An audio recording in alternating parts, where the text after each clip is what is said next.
Hello friends, હું જલ્પા દીક્ષિત શુક્લ. લખવાનો શોખ પહેલેથી જ ધરાવું, પણ આજે કંઈક નવું કરવાની ઈચ્છા થઈ અને થયું કે એ શબ્દોને, એ લખાણને થોડો અવાજ આપવું અને એ તમારી સમક્ષ રજૂ કરું. આ લખાણ થોડું મારા અનુભવો પરથી તો થોડું બીજાના અનુભવો પરથી લખાયું છે. કેટલીક વસ્તુ ફક્ત જોઈને એને તારવીને લખાય છે, થોડું ફક્ત એનાલિસિસ છે. એ દરેક વખતે સાચું જ કે દરેક એક્ઝામ્પલમાં ફિટ બેસે, દરેક સંજોગોમાં ફિટ બેસે એવું જરૂરી નથી. આ ફક્ત એક એનાલિસિસ છે, થોડા મારા વિચારો છે જેને હું તમારી સમક્ષ રજૂ કરું છું. આજે મારી ડાયરી ફંફોસતી હતી તો એક જૂના લખાણ પર મારી નજર પડી. એ કંઈક આ પ્રકારે છે: મૌનની ભાષા એને સમજાય જે પ્રીતિની રીતિ કરી જાણે.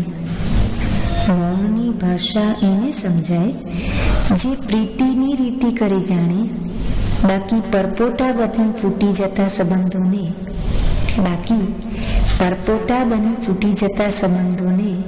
ક્યાં પ્રેમના કવચની જરૂર હોય છે. બાકી પરપોટા બની ફૂટી જતા સંબંધોને ક્યાં પ્રેમના કવચની જરૂર જ હોય છે. આ લખાણ પર નજર પડતા આજની એક કડી જોડાઈ ગઈ અને આજે એક વિચાર આવ્યો: સંબંધોની પારાશીશી. સંબંધોની પારાશીશી.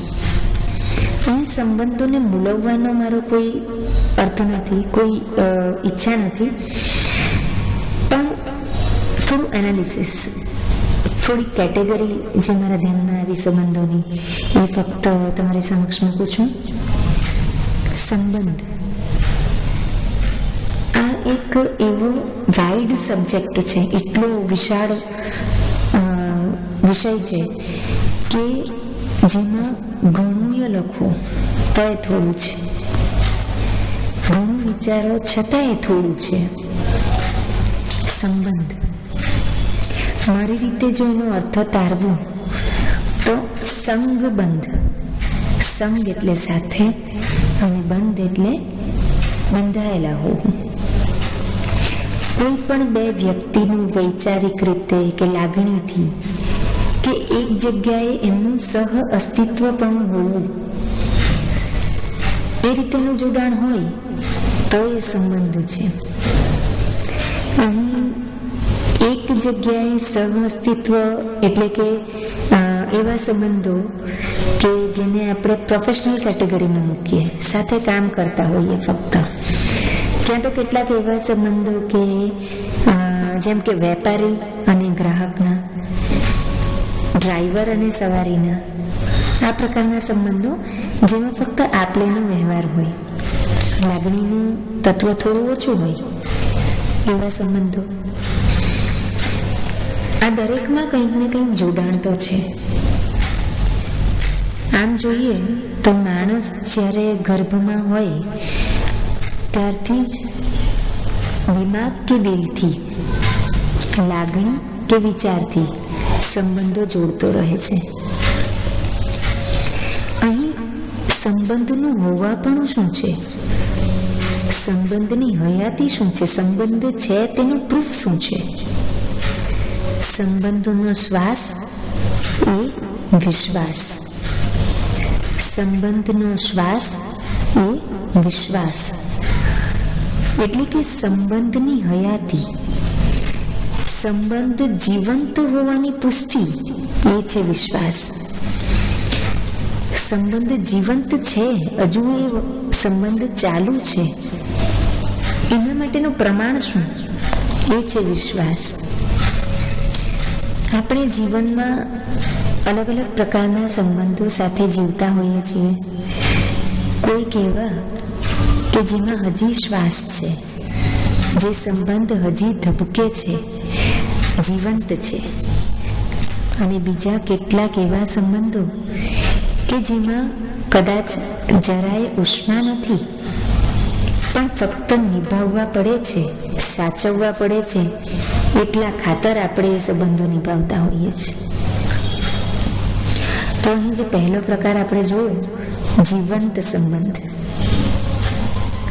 એના વિશે કહું તો જીવંત સંબંધ એટલે એવી રિલેશનશીપ કે જેમાં પોતાને સહેજે બદલ્યા વગર આપણે જેવા છે એવા સંપૂર્ણ સ્વીકારાઈ જઈએ, જેમાં આપણે પોતાની જાતને જરાય બદલવાની જરૂર નથી.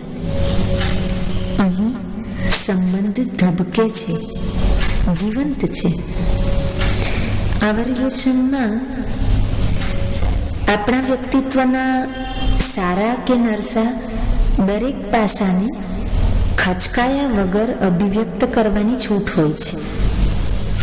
આવા સંબંધોમાં આપણે કશું છુપાવવાની જરૂર નથી હોતી.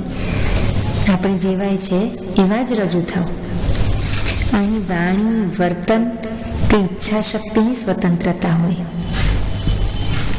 આવા રિલેશનમાં સામો પક્ષ એટલે કે જે આપણને સંપૂર્ણપણે સ્વીકારે છે, સંપૂર્ણ આપણે જેવા છે એવા સ્વીકારે છે, એવો જે સામો પક્ષ છે એમના માટે આ રીતનું સ્વીકારવું ઘણું જ ટફ છે, મુશ્કેલ છે. સંપૂર્ણ રીતે સ્વીકારવા માટે સારો પક્ષ તો કદાચ તરત જ સ્વીકારાઈ જાય, પણ જે નરસો પક્ષ છે, આપણા વ્યક્તિત્વનું જે નરસું પાસું છે, એને સ્વીકાર કરવો એટલો ઇઝી નથી. અને તેથી જ બહુ રેર સંબંધોમાં આવી સ્વીકૃતિ જોવા મળે છે. ઘણા ઓછા સંબંધો જેમાં આ રીતે સંપૂર્ણ સ્વીકારાઈ ગયા છે. અને જો આવી સ્વીકૃતિ બે તરફી હોય, બે વ્યક્તિ તરફી આવી સ્વીકૃતિ હોય, તો આમાં જીવવાની મજા જ કંઈ અલગ છે. અને એથી વિશેષ અન્ડરસ્ટેન્ડિંગ આપણે બીજે કશે જોઈ નથી શકતા. બંને તરફે સંપૂર્ણ સ્વીકૃતિ. ફક્ત વિચારો, આનાથી વિશેષ અન્ડરસ્ટેન્ડિંગ શું હોઈ શકે? અને તેથી જ આવા સંબંધ ધબકે છે, એક જીવંતતા છે, અને તેથી જ તે સંબંધ સંપૂર્ણ છે.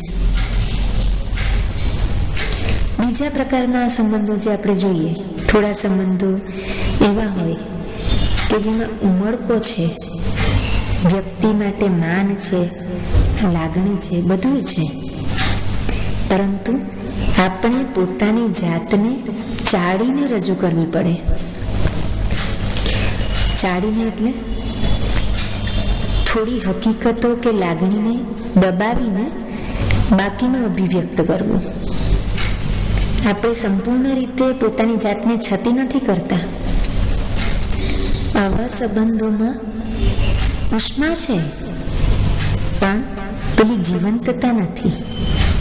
કંઈક અધૂરપ સાથે આવા સંબંધો પણ આપણે નિભાવતા હોઈએ છીએ. અહીં પેલી સંપૂર્ણતા નથી, અધૂરપ છે. ઉષ્મા છે, પણ તે સંપૂર્ણ નથી. આવા સંબંધો પણ આપણે નિભાવતા હોઈએ છીએ. આગળ એક પ્રકાર જે ધ્યાનમાં આવ્યો તે કંઈક આ રીતે છે કે અમુક સંબંધો આપણે ફક્ત સાચવતા હોઈએ છીએ.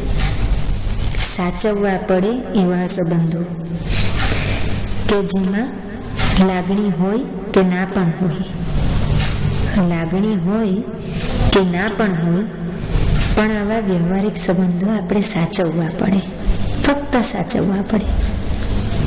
સાચવણીના સંબંધો જેમાં શું હોય? કરવું પડે, જવું પડે, બોલવું પડે, એવા કેટલાક સામાજિક સંબંધો જે આ કેટેગરીમાં આવે. એનાથી આગળ એક સંબંધ કદાચ જો ધ્યાન ના આવે તો કોઈક સંબંધો એવા હોય જેને ફક્ત વંઢેરવા પડે.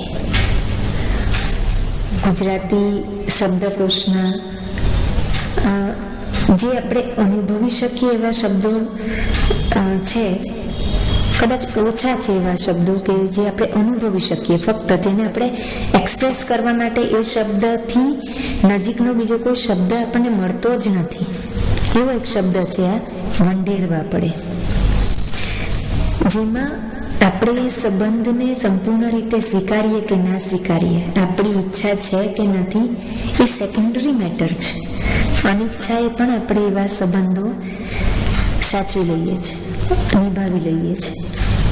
તેવા સંબંધો, તેના માટે જ અહીં એક એકદમ એપ્રોપ્રિએટ એક પંક્તિ જે મારી લખાયેલી છે તેને મૂકું તો, તારા હોવામાં અને હોવા છતાંય નહીં હોવામાં, તારા હોવામાં અને હોવા છતાંય નહીં હોવામાં ફર્ક છે, ઘણો ફર્ક છે.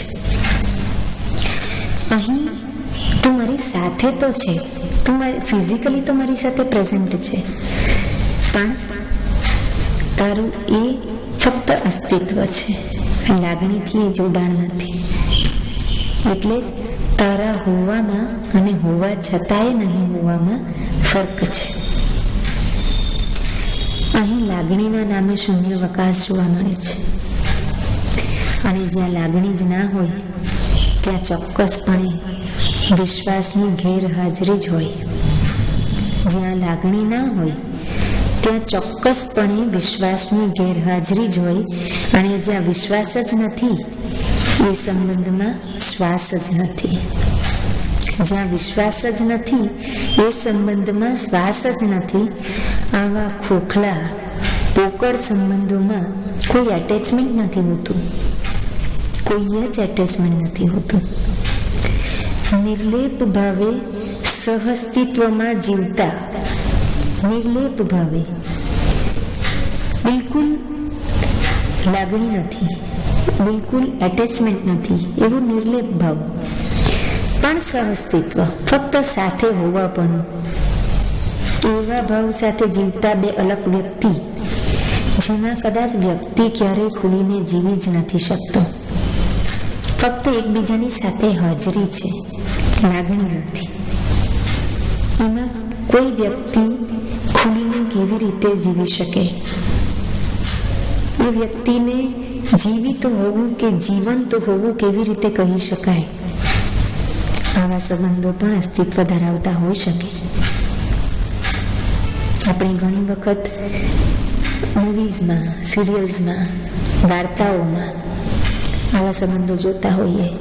મારી જ એક વાર્તામાં, મારા દ્વારા લખાયેલી જ એક વાર્તામાં આ પ્રકારના સંબંધોનું વર્ણન છે. આપણે આપણી આસપાસ નજર કરીશું તો આવા કે આથી વિશેષ અનેક પ્રકારના સંબંધો જોવા મળશે. તો આ જ રીતે સંબંધોની ચર્ચા કરતા રહીશું. થોડું મારું લખાયેલું વર્ણવતી રહીશ અને એ રીતે મળતા રહીશું. Stay connected, stay tuned. Hello friends, હું જલ્પા દીક્ષિત શુક્લ. લખવાનો શોખ પહેલેથી જ ધરમ, પણ આજે કંઈક નવું કરવાની ઈચ્છા થઈ અને થયું કે એ શબ્દોને, એ લખાણને થોડો અવાજ આપવું અને એ તમારી સમક્ષ રજૂ કરું. આ લખાણ થોડું મારા અનુભવો પરથી તો થોડું બીજાના અનુભવો પરથી લખાયું છે. કેટલીક વસ્તુ ફક્ત જોઈને એને તારવીને લખાય છે, થોડું ફક્ત એનાલિસિસ છે.